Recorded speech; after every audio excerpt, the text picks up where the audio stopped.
We all know Morgan Freeman to be one of the best actors in Hollywood, a man whose voice has given life to so many amazing characters. Over the years, he's given us unforgettable, chilling performances, but like all great artists, he also has his favorites when it comes to movies, and these are not movies he acted. Our baby. Yeah. What's your favorite? Those. All of them. From movies that shaped his childhood to some masterpieces created in Hollywood, Freeman has mentioned movies that left a huge impact on his life, whether it was inspirational or purely entertaining.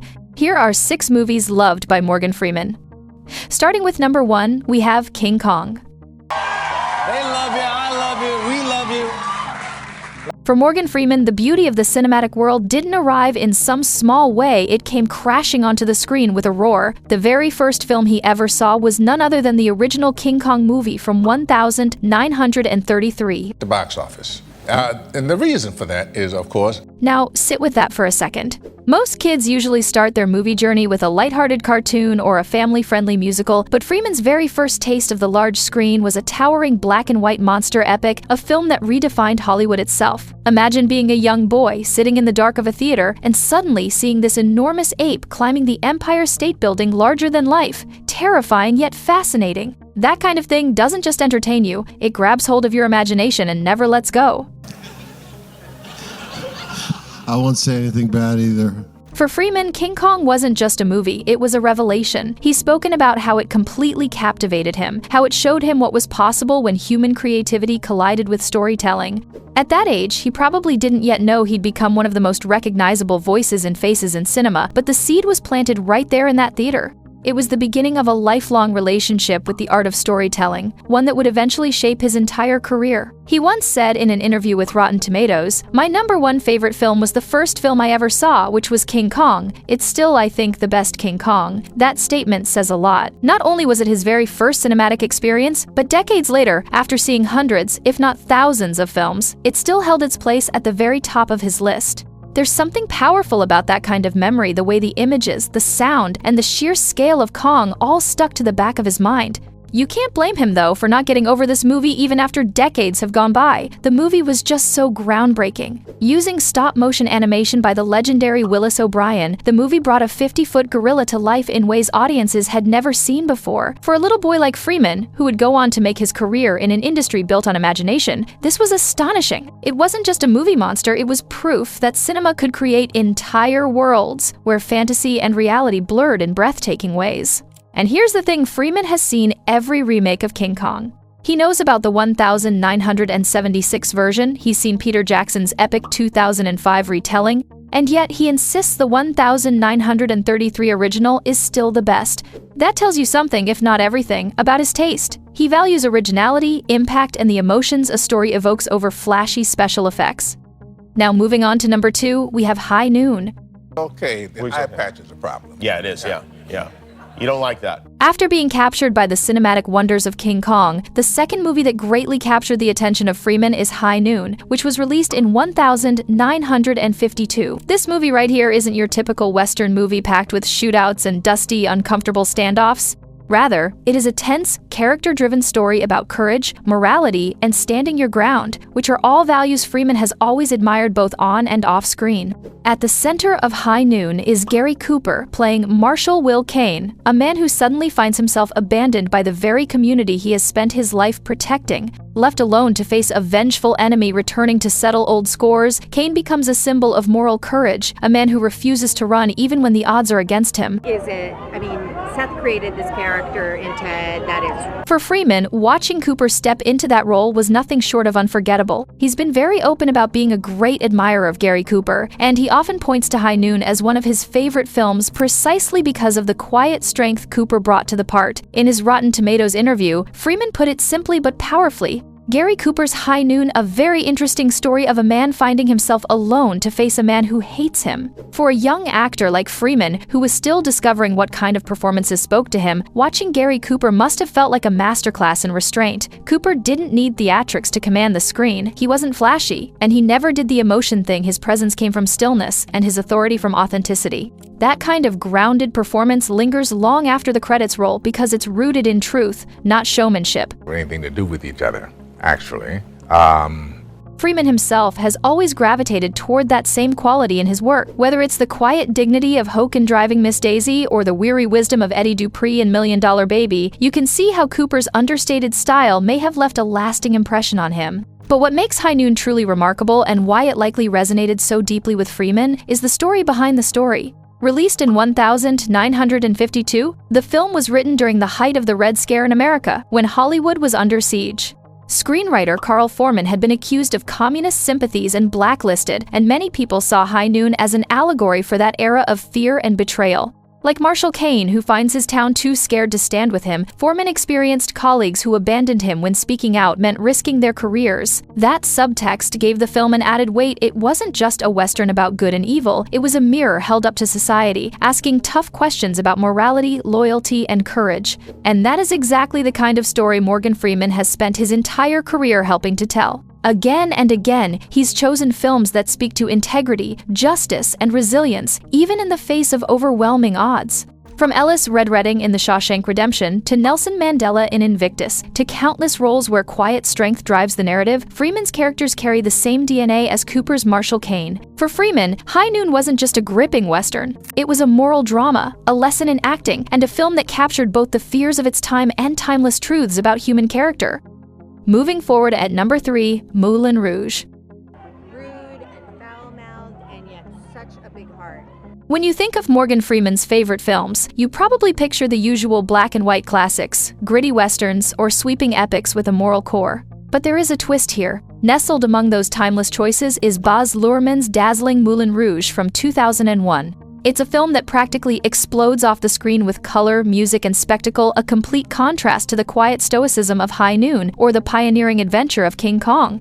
And yet, for Freeman, this movie shines as one of the best movies ever made. That's not a casual compliment. When someone with his career and taste makes a statement like that, you know it carries weight. In his Rotten Tomatoes interview, Freeman couldn't contain his admiration, saying, "Moulin Rouge, one of the best movies ever made. Everything about it was perfect. Editing, directing, costuming, just everything about it was perfect." It's striking to hear him gush not only about the story, but about the sheer craftsmanship of the film. For Freeman, this wasn't just about the doomed romance at its core. It was about how every moving part of the production worked together in harmony.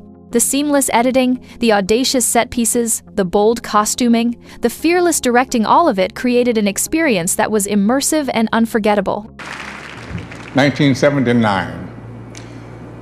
And that's what makes his choice so fascinating. Moulin Rouge is bold and unapologetically theatrical, almost the polar opposite of the kind of grounded, restrained performances Freeman himself is known for. But that's exactly why this pick is so revealing. It shows that beyond his love for quiet, powerful storytelling, Freeman also has a deep appreciation for the artistry of filmmaking at its most extravagant. He's not just watching the narrative unfold, he's watching how the machinery of cinema, sound, rhythm, visuals, choreography weaves together to form a singular piece of art. In a way, it tells us that Freeman isn't only a great actor, he's someone who sees the invisible craftsmanship that most audiences might miss. And really, that's the beauty of his list of favorites. It isn't about sticking to one genre or about films that mirror the roles he has played. It's about the films that move him, the ones that remind him why he fell in love with storytelling in the first place. From the stop-motion wonder of a giant ape, to the quiet moral courage of a sheriff abandoned by his town, and now to the whirlwind of a musical love story bursting with surreal showmanship, each choice reflects a different facet of cinema's power.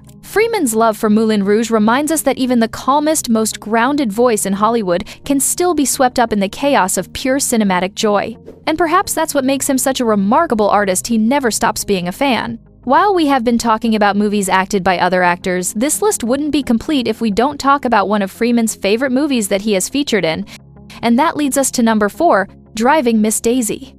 Driving Miss Daisy. Among the many films Morgan Freeman has starred in, there's one he calls his personal favorite, Driving Miss Daisy, which was released in 1989. That might surprise some people. After all, Freeman has played everything from hardened detectives to God himself, but the role he treasures most is a quiet chauffeur in a small, intimate story. What makes this choice fascinating isn't just that the film won the Academy Award for Best Picture, it's the way Freeman himself views it. For him, Driving Miss Daisy stands apart because, unlike most of his other work, he doesn't just see Morgan Freeman on screen, he sees the character.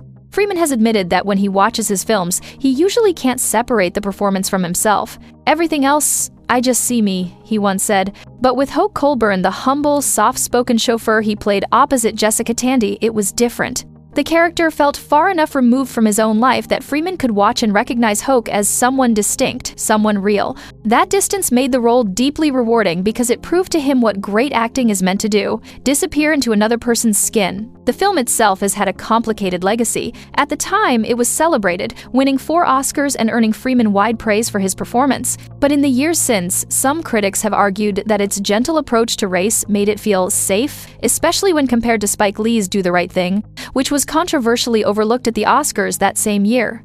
Even so, Freeman's connection to the role transcends that debate. For him, it was never about awards or politics. It was about inhabiting a character so fully that the performance felt real, alive, and separate from himself. Picky one. All right. But I think that's all right, don't you? Looking back, Driving Miss Daisy gave Freeman not only one of his most iconic roles, but also a rare opportunity to truly step outside his own identity on screen. On film, it wasn't Morgan Freeman commanding attention, it was Hoke Colburn, a man shaped by his history, kindness, and dignity. For an actor of Freeman's caliber, the ability to vanish completely into a role may well be the highest achievement, and that's why, decades later, this understated story of friendship and humanity remains his personal favorite. At number 5, we have the outlaw Josie Wales. Well, Ma.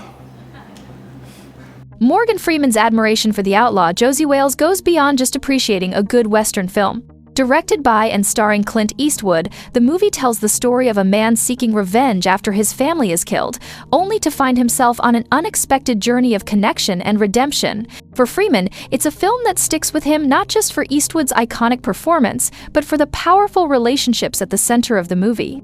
One of the aspects Freeman loves most is the relationship between Josie Wales and Chief Dan George, who plays the Native American character Ten Bears. Freeman has highlighted the dry, understated humor between them, which is as truthful as it is entertaining. It's the kind of interaction that feels lived in, real, and human, something Freeman consistently values in storytelling. As he said in his interview with Rotten Tomatoes, Clint Eastwood's The Outlaw Josie Wales, one of my favorite films. The relationship with Chief Dan George, he's so dry and it's humorous, but true. For Freeman, this film is also a testament to Clint Eastwood's mastery as both director and actor. Eastwood doesn't need grand speeches or melodrama. His strength lies in restraint, in letting moments breathe and letting characters reveal themselves organically. That sense of authenticity resonates with Freeman, who has built a career on delivering performances with that same seriousness.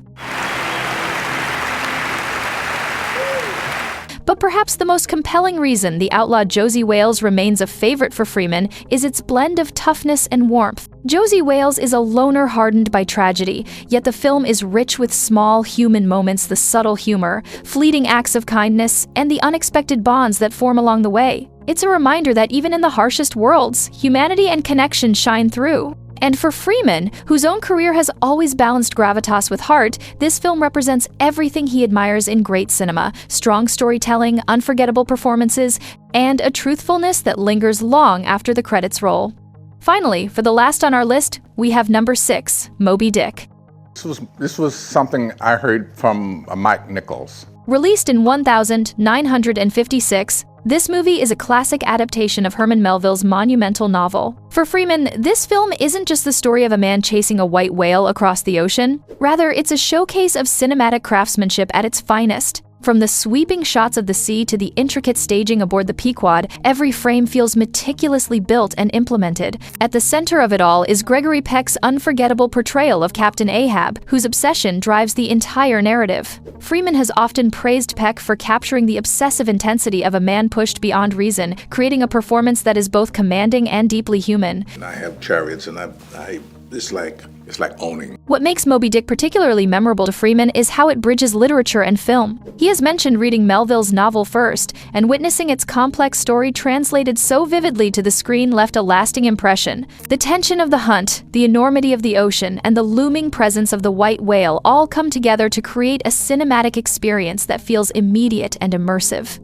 For Freeman, films like this are a reminder that cinema has the power to make abstract ideas tangible, to take obsessions, struggles, and larger-than-life stories and make audiences feel their weight and urgency. Gregory Peck's performance as Ahab is central to why Freeman esteems the film so highly. Ahab's relentless pursuit is compelling not through grand gestures, but through subtle expressions, measured movements, and the quiet intensity Peck brings to each scene. Freeman, known for his mastery of understated power, clearly respects performances that communicate immense inner conflict with nuance rather than spectacle. Watching Peck command the screen is, in many ways, a lesson in acting, showing how restraint and presence can convey far more than theatrics ever could. Beyond the performances, Freeman admires the meticulous craft behind the film. Every shot, from the churning waves to the cramped decks of the Pequod, reflects a dedication to creating a believable, immersive world. The attention to detail, combined with Melville's epic narrative, elevates the film beyond a simple adventure story. For Freeman, Moby Dick exemplifies how cinema can combine storytelling, performance, and technical artistry to explore the deepest aspects of human obsession, fear, and determination. Ultimately, Moby Dick is more than a classic. It's a reminder of why Freeman fell in love with movies in the first place.